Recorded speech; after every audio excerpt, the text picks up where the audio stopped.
Eu vou agora convidar Cláudia Brandão para participar comigo aqui de uma entrevista. Cláudia, tudo bem? Como é que vai? Seja bem-vinda. Boa tarde, Joelson. Boa tarde aos nossos telespectadores. Tudo Cláudia ótimo. Brandão, editora-chefe do Jornal Cidade Verde, editora-chefe e apresentadora do Jornal Cidade Verde, está aqui comigo, Cláudia, para conversar com Gabriel Ferreira. Eu vou explicar. O Gabriel é pesquisador, está no trabalho de estudo de PhD lá no Canadá, em Quebec. E lá, no Canadá, houve também essa paralisação, como nós estamos observando aqui, que é aquela do distanciamento social, né, Cláudia? A gente tem acompanhado. Porém, no Canadá, eles estão vivendo um passo diferente. Eu quero agradecer aqui ao Gabriel, pesquisador Gabriel Ferreira, muito obrigado. Ele que é de Floriano e está lá no Canadá e faz um paralelo aqui para nós. Boa tarde, Gabriel, seja bem-vindo. Me responde Boa tarde. Vamos começar com uma pergunta. O Canadá também passou pelo que o Brasil passou em termos de distanciamento social? Como é que está nesse momento aí? Boa tarde, Joelson, boa tarde, Cláudio, pessoal de Teresina. O Canadá, sim, foi muito afetado e a gente estava com uma situação mais ou menos parecida com o Piauí está passando agora, porque os Estados Unidos, que é o nosso vizinho de fronteira, teve uma quantidade de casos muito grande, foi o epicentro, por muitos meses foi o epicentro da pandemia, e o Canadá teve que se proteger disso. Agora, muito do que aconteceu aqui no Canadá foi devido à preparação que eles tiveram antes que a doença chegasse no Brasil, no Canadá.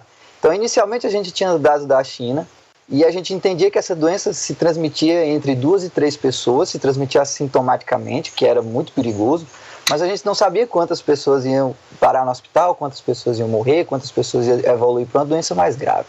E nesse momento, a gente não acreditava muito nos números da China.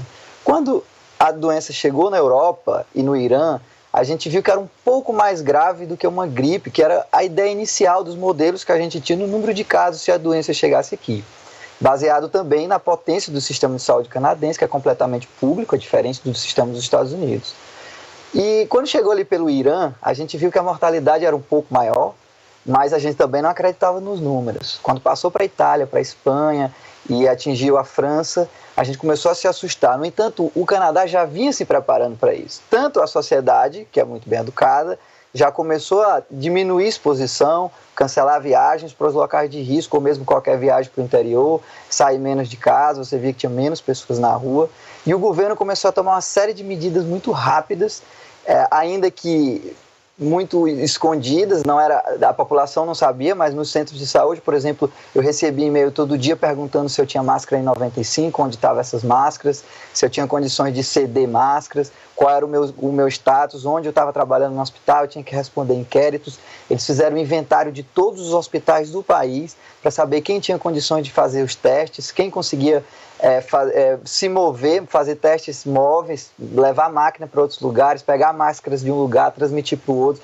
Então, eles fizeram uma logística muito rápida do ponto de vista de material e do ponto de vista técnico. Eles pegaram todas as informações e começaram a fazer as medidas baseadas nessas informações.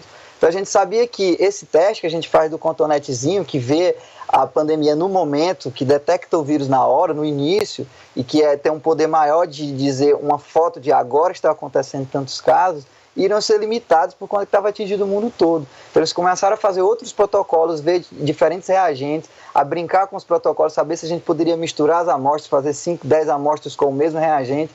E eles fizemos diversos protocolos diferentes e conseguimos muito rápido ter um espectro de como a crise, como a pandemia atacaria o Canadá. Aqui em Quebec, onde eu moro, é uma cidade mais ou menos do tamanho de Teresina, tem 1 milhão de habitantes.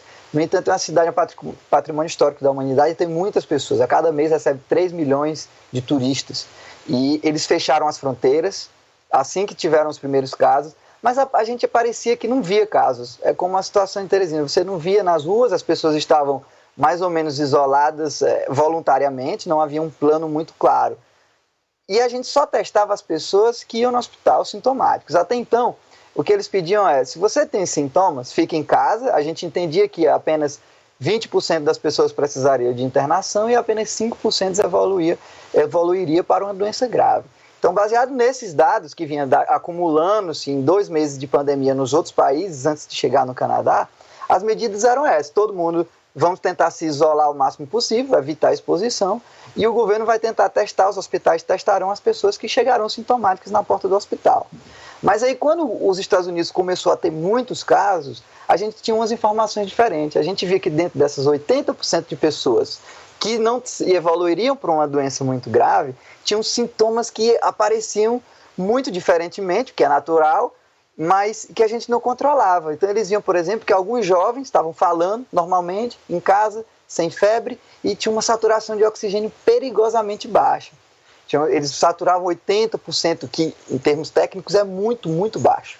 E aí, com essa informação, o governo teve que tomar outras medidas. Eles criaram uma linha telefônica, você ligava se tivesse sintomas, uma enfermeira ou um enfermeiro clínico iria fazer uma avaliação em você, agendava um momento, você ia no local de testagem, que tem vários distribuídos pelo país, e você testava, ficava isolado nesse meio tempo, ele já fazia um pré-inquérito para saber quantas pessoas tem na sua casa, onde você andou.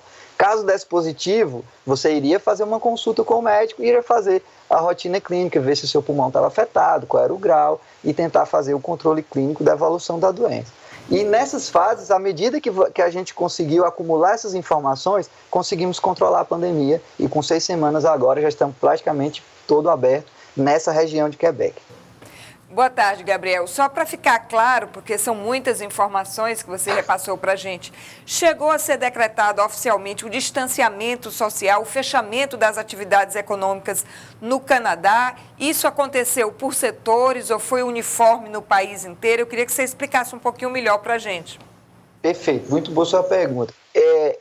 Quando chegou, como eu falei para vocês, a gente não via casos. Então, essas medidas são baseadas no que a gente consegue ver. Então, a gente tinha medida baseada de outros países, da experiência de outros países acumulada, e tinha o que a gente conseguia medir. Então, como eu expliquei para vocês, a gente só conseguia medir casos sintomáticos.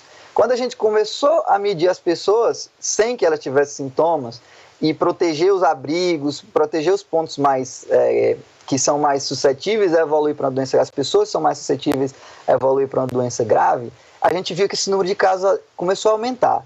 Então, eu lembro que na época, no meio de março, aqui em Quebec, na cidade, que é como se fosse uma Terezinha, tinha 50 casos no dia.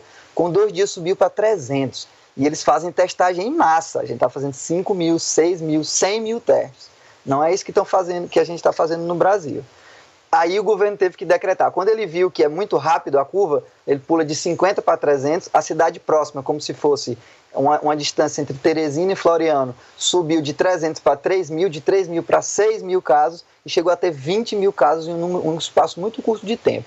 Então, primeiro, o governo fechou por setores. Ele fechou todas as casas de abrigos, pessoas que tinham locais velhos, a priori, antes de qualquer informação. A partir do número de casos, ele foi fechando os locais que tinham mais casos.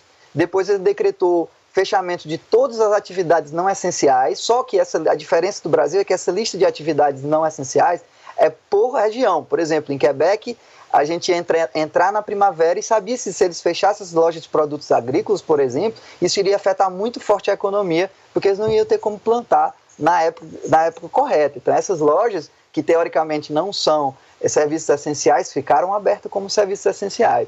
O resto tudo, eles fecharam absolutamente tudo, só tinha farmácia, supermercado aberto, e muito mais grave, eles fecharam fronteiras entre todas as cidades, você não poderia se deslocar entre as cidades com barricada policial, você tinha que dizer por que você ia passar, por exemplo, de Floriana a Teresina, e se você fosse, não poderia voltar, dependendo do tipo de atividade, você tinha que fazer um inquérito com as autoridades de saúde pública para poder se deslocar. Então aqui teve, para responder resumidamente, teve um fechamento, uma quarentena, não foi um lockdown, você não poderia, não é que as pessoas não poderiam andar na rua, embora era muito aconselhável que você evitasse qualquer tipo de exposição, mas houve a quarentena, tudo foi fechado com exceção das lojas essenciais, dos serviços essenciais.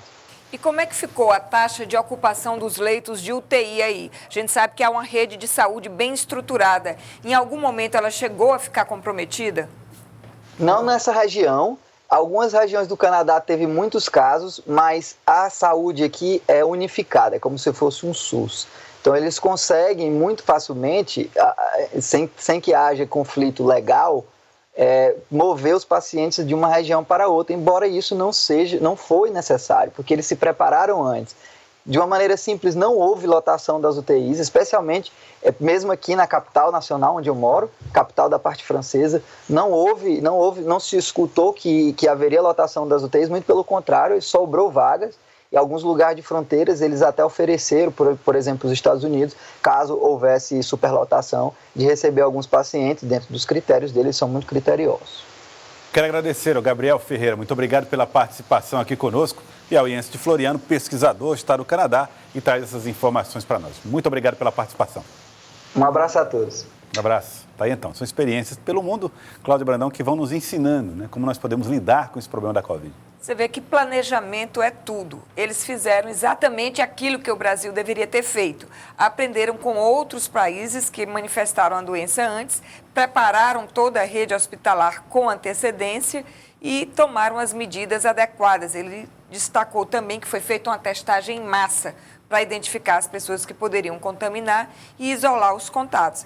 Basicamente, é a lição do mundo inteiro. Não há muito o que inovar nisso, é só seguir as regras, né?